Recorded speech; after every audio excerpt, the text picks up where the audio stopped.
Iowa women's basketball comes roaring back against Ohio State, forces overtime, down a dozen with 90 seconds to play. It's not enough. We break it down today. Locked on Hawkeyes.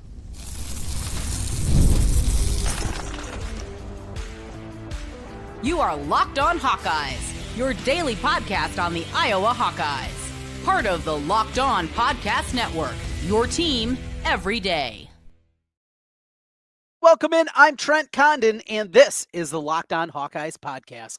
Thanks for making Locked On Hawkeyes your first listen every day. We're available wherever you find podcasts. You can also watch us on YouTube. While you're there, hit subscribe. Just takes a moment and helps us get in front of more Hawkeye fans. Today's episode is brought to you by FanDuel. Right now, new FanDuel customers can get $150 in bonus bets if your first $5 bet wins. Well, if you were on Ohio State laying the 5.5 earlier today, well, you had some salty moments down the stretch. If you were an Iowa fan after they forced overtime, you had those 5.5 in your back pocket. You were feeling good. Alas, overtime, well, they signed up for 45, and the Buckeyes get it done in this one. 86-78 the final as Iowa gets off to an incredibly slow start. Offense just couldn't get anything going.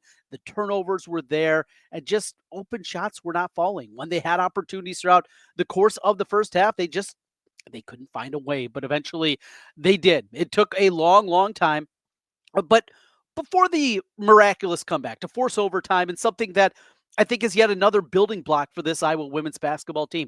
We're going to talk also today about the men's team, a disappointing second half effort against Maryland on Sunday. We're going to get into that as well. A lot of basketball here to kick off the week. We got football coming up for you this week. We got wrestling coming up this week with the Iowa High School boys tournament happening this week after we saw the girls a couple of weeks ago. And looking forward to that as I'll be broadcasting play-by-play of the state wrestling tournament. But we'll talk some Hawkeye wrestling with you coming up this week as well. But right now, let's talk about what we saw this afternoon. Started in the morning, in fact, 11 a.m. tip time on Fox. It's President's Day. All right, things are a little bit weird, and that's why kind of our schedule this week is a little bit weird as well. Wanted to wait for this one to go final after the way things went against Maryland on Sunday evening on the men's side of things. A game where Iowa walks in against a top 10 opponent in Ohio State. A top 10 opponent that doesn't care for Iowa very much. You can tell that there is some animosity there. There's some frustration for the Buckeye side. Yet there's also been the games where Iowa, going back to a season ago, mentioned this earlier, late last week, I believe it was, where we talked about that matchup against the Buckeyes last year when Cotie McMahon went off in the fourth quarter and left me questioning just how good this women's program was going to be, and did they have enough to bounce back and to be a team that can get back to another Final Four and do those kind of things. And of course they did, and played for another national championship. So I was dead wrong, but the questions were there. And I walk away from this one, frustrated the way that overtime went. And certainly when Iowa jumped out and got that quick lead in OT, you're excited about that. All right, things are going to go different. They're going to pull off a shocker here. They're going to get a huge road victory, their best road victory of the year, stacked up with what they'd already done. The winning streak was going to go to 7, and then it didn't happen. You got to start, and you got to credit Cotie McMahon. She's a stud. She really is. She's just a talented player, a nightmare matchup for Iowa and for everybody. The way her inside-outside game, the versatility that she has, the athleticism, the size, the speed, the ability to step out, knock down shots, and she's just so good at generating contact and getting to the free throw line, and that showed up in a big-time way as well. Iowa down the stretch in overtime, 0 for 6.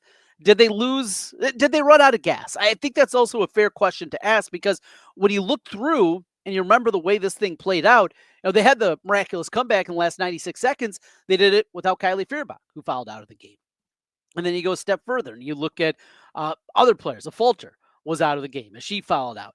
You had 3 different players that foul out. A Fulter, Feuerbach, and Hannah Stuelke.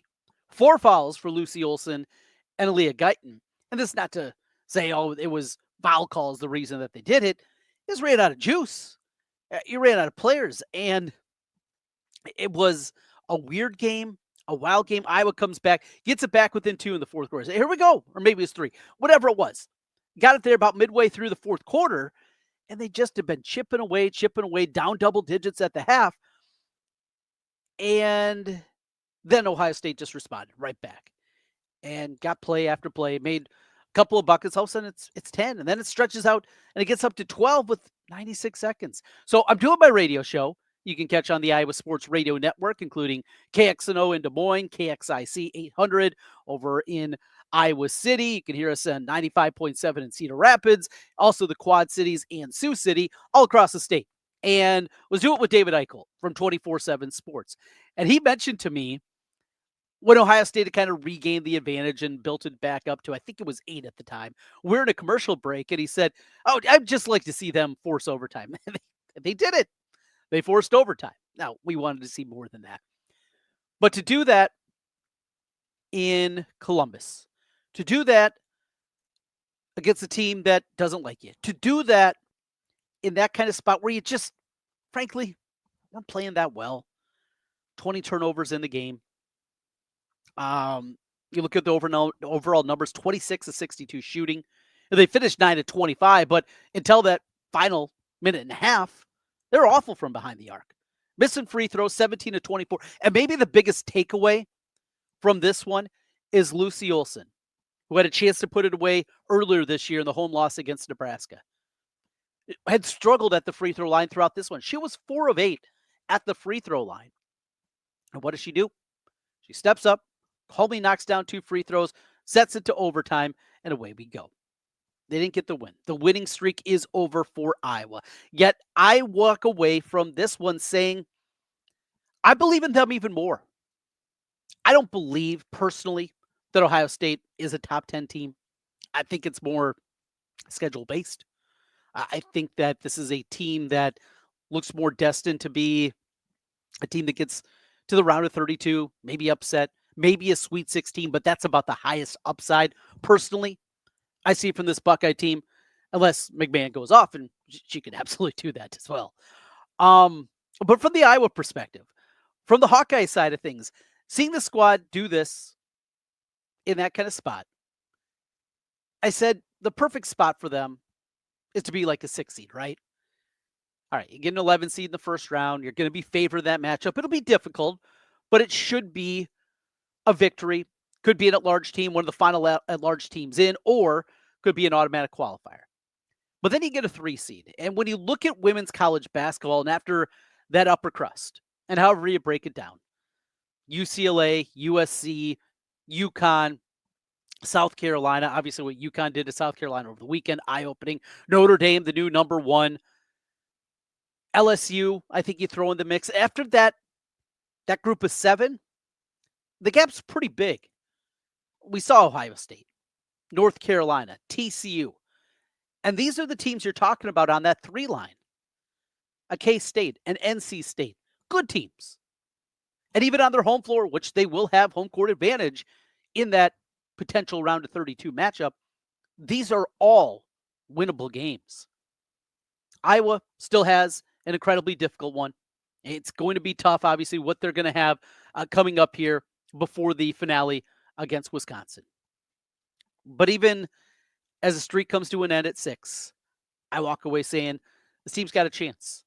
This team's got a chance to make a run from Lucy Olsen's play in a game where she wasn't playing at a high level, and to come back and do that. We know what the rest of this group can do. The freshmen knowing their roles, everybody ready to go. We're learning a lot about this team and about this program. And crazy to say, in a day where you don't play really well, I thought that was an eye-opening performance. Iowa now is off until the matchup against UCLA. Now, it is not undefeated number 1 UCLA like we thought potentially we were going to see. And I think a lot of us were hopeful that that was going to be the case as they took their first loss of the season last week, losing on the road at USC across town. They bounced back and got a nice win against Michigan State. They will host Illinois, the Bruins, this week on Thursday before they make their way to Iowa City. But with Lauren Betts and company, we're going to break down this game. We're going to talk about it a whole lot more. It is going to be an incredibly difficult matchup, but this one could change the course again of this Iowa women's team. It's been a fun ride, and we'll continue with you each and every day talking Hawkeyes and certainly about this women's team. Well, we go from a loss that you can take some good things away to men's basketball. We will get into it. A second half to forget from the Hawkeye men as they get clubbed at Maryland. A season on the brink. We'll hit the men's side as we continue here. This is the Locked On Hawkeyes podcast.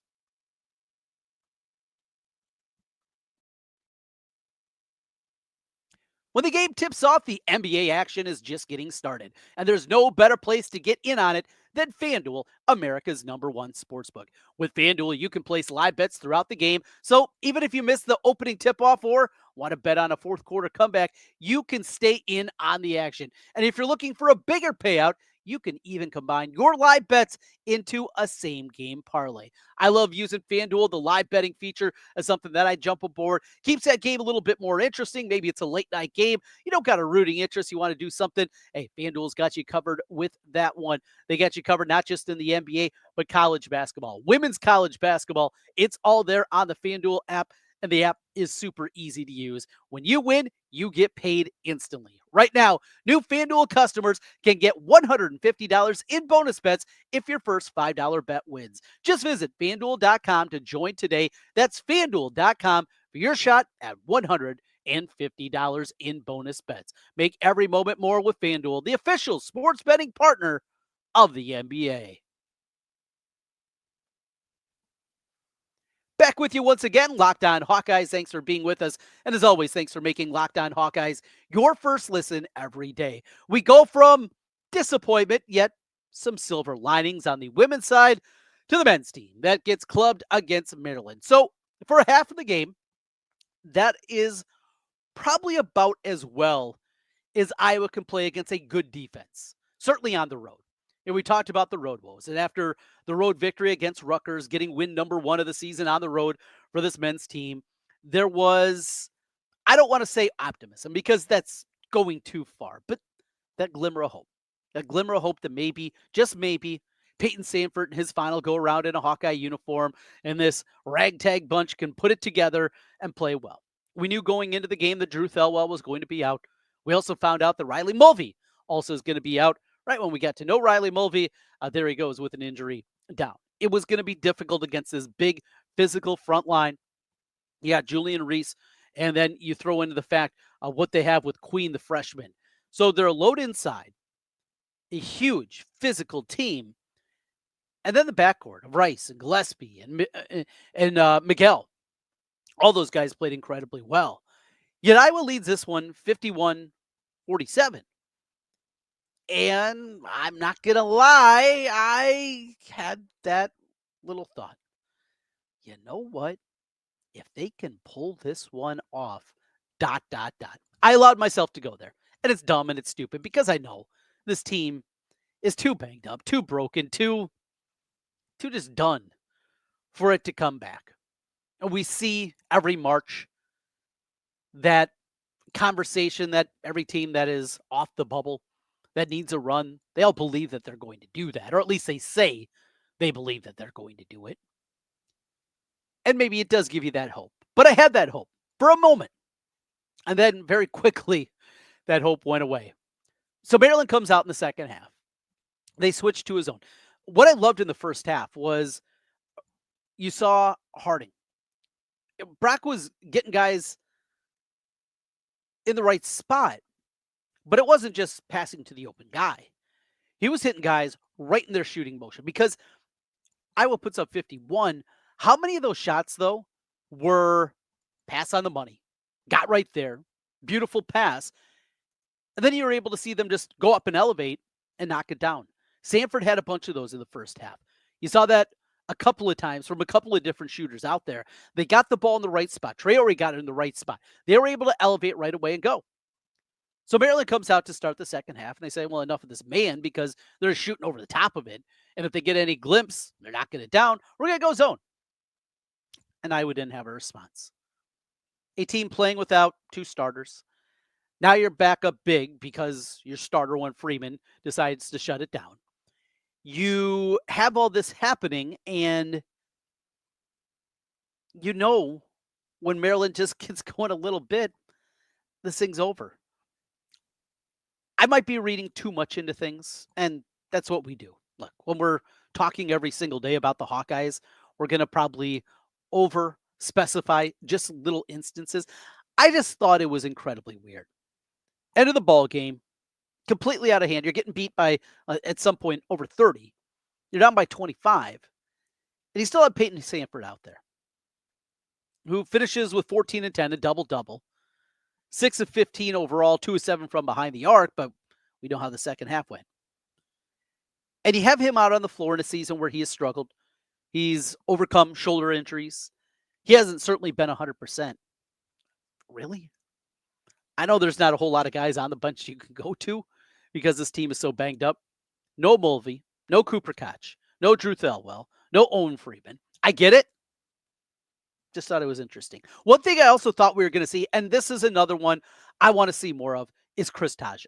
We know he is incredibly raw, but just the sheer athleticism, the power that he can play with, there's something there. And will it be untapped at the collegiate level? Who knows? But you can see, certainly the upside is there. A guy that comes in, the athleticism, the physicality, because we've seen more out of Seydou Traore. We've started to see maybe those signs that this guy can be an important piece going forward. Now, important piece if it's a new coaching staff that they're going to have to keep around, and that's a question that continues to be out there. So Chad Leistikow, if you missed it, and in fact, we're going to talk about this more in depth on tomorrow's program. If you missed the article, though, Chad really dug deep into the woes of Iowa basketball in terms of attendance, and it's dreadful. Home attendance is as bad as it's ever been. And the turnaround, I don't think, is as simple as a lot of Hawkeye fans want to believe. This is going to take a lot of work, regardless of who the next coach is. And Fran McCaffrey departs, and however that plays out. A firing, dismissal, retirement, however it proves to be. Because, A, you're not going to get the who's who of college basketball is not beating down the doors to get to Iowa City. This is not when Dr. Tom took over for George Raveling. And remember, Dr. Tom's, you look at his numbers, you look at his win totals, you look at his kind of resume, wasn't that good. Old timers help me out. I mean, I vaguely remember it. I've told you my earliest memories are Raveling's final year on the sidelines. And the only reason I remember is because my grandpa was angry about him wearing a jumpsuit on the sideline. But that aside, you go back to that time, that was a roster that was absolutely stacked. And then you get some blue blood coach to come in and take over the program. Iowa thought they hit a home run with Steve Alford. Played in Indiana, coming off a Sweet 16 at Southwest Missouri State. It looked to be a home run, and it wasn't. Todd Lickliter, National Coach of the Year. Disaster. Awful. There's going to be ways, whoever the next coach is, this year, 5 years from now, whatever it is, you're going to talk yourself into it. That's what we do for the most part as a fan. But to think that the Iowa job is coveted is laughable. Yes, finances are good in the Big Ten overall. But if I was not willing to invest in men's basketball, if the NIL funds are not there to pay the players, if you're just playing with a short deck, and that's what I was doing right now, then it's not going to matter who the next coach is. Because in today's day and age, you got to spend. To compete, you have to put up the money. We don't know if Beth Getz is willing to do that. We don't know what the future of college athletics looks like in the pay-for-play scheme. It's a different world. And in this different world, is Iowa able to navigate it? Because you can't build a championship contender strictly on kids from Iowa. That's not going to happen. You can't even build an NCAA tournament team with guys strictly. You have to go outside your area. Proximity is number one when it comes to recruiting. Money, proximity, things that Iowa doesn't have a real strength compared to many of their brethren in the Big Ten. Will an investment be made? I hope so. But you got to find a way to get people to show up, and they're not. They have checked out. The fan base has completely checked out on the Fran McCaffrey era. And we can argue the merits and if it's fair and if it's right. And I have thoughts on that. This guy has done a lot, Fran McCaffrey, for this program. He has done when we look at them compared to what the other schools do invest themselves, he's done a great job. Yes, he hasn't got to the second weekend. We all know. We've all lived it. But when you look at it in its totality, this has been a successful run. Will the next coach be able to do more? Will the next coach be able to build on what he has put in place? Or you just have to hope to get lucky? It's a different environment. It's a different world, but that's where we are with Iowa basketball. The defense was bad again. Look, we've had this conversation so much, though, right? We've talked about it through and through and through. Defense bad, offense good. Repeat, rinse, repeat, and away we go. I had this thought. Brought this up a couple weeks ago. Now, if you would be willing, as a fan base, we see next season, Fran McCaffrey wants to stay. Let's just play this game for a moment. Fran wants to stay. Beth Getz looks at the finances of it, realizing with the house settlement, the $20+ million is going to be going to athletes, that the time is not right to make a move. That Fran McCaffrey, the all-time winningest coach in program history, he deserves one more year. It's been a trying season. They've had a ton of injuries this year. And in order for that to happen, you need to make a move in the staff. We see this happen a ton, obviously, in football. A coordinator, maybe both coordinators get fired. You're going to give the head coach one more year, but you got to see if it happens with a couple of coordinators. Well, if it's put there, the finances don't work right now. We're going to keep Fran McCaffrey. He deserves another year. Again, in this instance, not what I'm saying. We're just playing a little game here. But in order to do that, you have to bring in a defensive coordinator or a dedicated defensive coach. Do something that you haven't done. Personally, I don't believe Fran would ever go for that. But again, just play that. Or here's another way to look at it. What if Fran says, back-to-back disappointing years, missed the tournament in back-to-back seasons, that is not something that we can do. And Fran, guy in his 60s that has made a ton of money in his career, says, you know what I'm going to do? I'm going to donate a portion of my salary to the NIL fund. We've seen other coaches do this. I mean, it's shady as hell, but we've seen it happen. Or they're going to restructure the contract and it's going to go in. We've seen this happen, not in that shady side of things, but we have seen that happen where we're going to restructure your deal and that money that we are now saving is going back into the NIL funds. And we're going to go out there and we're going to bring in some dudes. Would that be enough? I don't believe it would, but it's a thought. I believe that Fran McCaffrey is going to be done. That we're coming to the end of days for Fran. It's disappointing. I rooted like hell for him to be able to get this done, to get this program over the hump, to get back to a Sweet 16, something that hadn't happened since my freshman year. Watch the game and what I jinx. Freshman year. Old timers, you know, upstairs. That's where I watched the Sweet 16 game against UConn, who goes on to win a national championship. And Iowa played well in that game. That was a long time ago. Tell you what, I know this Hawkeye got a lot of gray hair. See a lot of things in the 25+ years since that happened. I'm ready for it. We all are. Unfortunately, it's not going to happen under Fran. Iowa on Wednesday will take on Oregon. Iowa on Wednesday. Students, get there early. $2 drafts. Outside of the box thinking? Hey, worth a shot, right? Back-to-back home games coming up this week. Wednesday against Oregon, then Washington over the weekend on Saturday. How about a mid-afternoon Saturday game? That'll be fun. 3 o'clock with that one before 3 of the last 4 on the road for the Hawks as they finish up the season. That win against Rutgers went a long way. Need to get at least a win this week, maybe a couple wins this week to feel good about making the Big Ten tournament, staying in the top 15, staying out of the bottom 3, as only 15 of the 18 teams will make it to the Big Ten tournament. Iowa, though, should be in good shape, at least with the win this week, in order to make that happen. Wrapping things up on the other side, just a couple of football thoughts for you as we come back on the Locked On Hawkeyes podcast.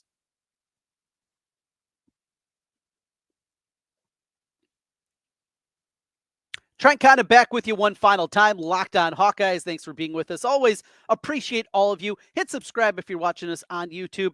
Need more of those audio reviews. If you listen on Apple, 5-star reviews, give us a review. Tell us what you think. And we would really appreciate that. Helps the algorithm and gets us in front of more Hawkeye fans. So as we go and talk a little football, the college football playoff, the potential expansion. We're going to talk about that a little bit later on this week. But I do want to talk a little bit about something I heard last week about Mark Gronowski. And it came from somebody that played with Gronowski, that knows him incredibly well. And, well, they're teammates. I don't know if they're buddies or anything like that. But the way it was relayed to me is they said that this guy is going to be the absolute perfect gamer. You know, Iowa here recently at the quarterback position. Spencer Petras was a stand-up guy. Was I too hard at Spencer Petras? Probably. But his mannerisms, the frustration of knowing just how elite Iowa was defensively and special teams, and they couldn't get it done. And it wasn't just Spencer Petras, and it wasn't just Brian Ferentz. It was a culmination of so many different things. Spencer Petras, though, was a stand-up dude. He'd sit there and he'd answer the questions after a pitiful performance. He would stand up and do it. He would be that leader. He would be the guy in the locker room. But I think we all know this, right? If you played any level of sport, that guy, the try-hard guy, but it's just not happening because he has leadership qualities. He has those things that you want to lead, but he's just not doing it on the field. What was told to me about Gronowski is you're not going to have to worry about that because in the biggest moments, he doesn't get scared. In those instances where there may be a concern, you might be a little bit nervous. Your backs are against the wall. Mark Gronowski is not a guy that's going to wilt, not a guy that's going to throw it away on 4th down. That's not what you're going to get out of this guy. He's got to get healthy. He's got to get right. Coming off the shoulder injury, you know all that. We'll see what the reps look like when they start up here a little over a month from today with spring football. But it's just a little anecdote, just one little nugget that was passed along to me I thought was a great thing to hear. It doesn't change anything, and it's something I think we all know about Mark Gronowski. This isn't breaking news. It's nothing like that. It's just another good feeling that is nice to have with this football team. The schedule is going to be difficult. It's going to be an absolute bear for the Hawkeyes next year. For them to be 7-5, 8-4, where they've been, it's going to take a lot. That's how difficult that schedule is. Those toss-up games got to go Iowa's way. And they're going to have a ton of those. And then you throw in the fact that they got Oregon and Penn State on the schedule next season. It is going to be tough. But the quarterback, big moments, pressure's on. When the lights are the brightest, Mark Gronowski stepped up. And Iowa hasn't seen a whole lot of that at the quarterback position here recently. Be good if he can be that kind of guy. It's going to be a step up in competition. We know that moving to the Big Ten, but I think they got the right guy.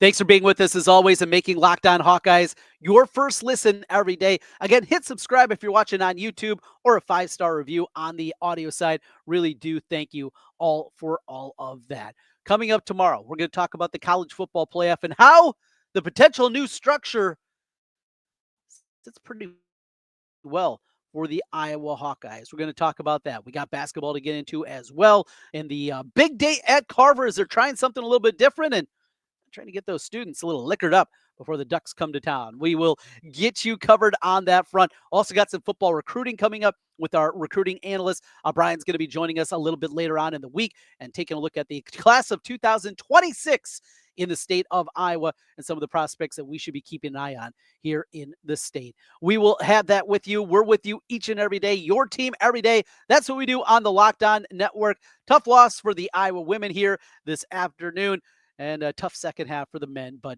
basketball continues on. Wrestling goes on. Iowa baseball, we're going to get into that a little bit more, losing 2 out of 3 against South Florida. Frustrating. Had leads in the games Friday and Sunday. Felt like Iowa should have been on the better side of that one. One big storyline coming out, though, the starting rotation off to a really, really good start. And that game that they were supposed to play at home this week against Loras, yes, no surprise. That one has been canceled. Thanks for being with us. We'll talk to you again tomorrow. Until then, go Hawks.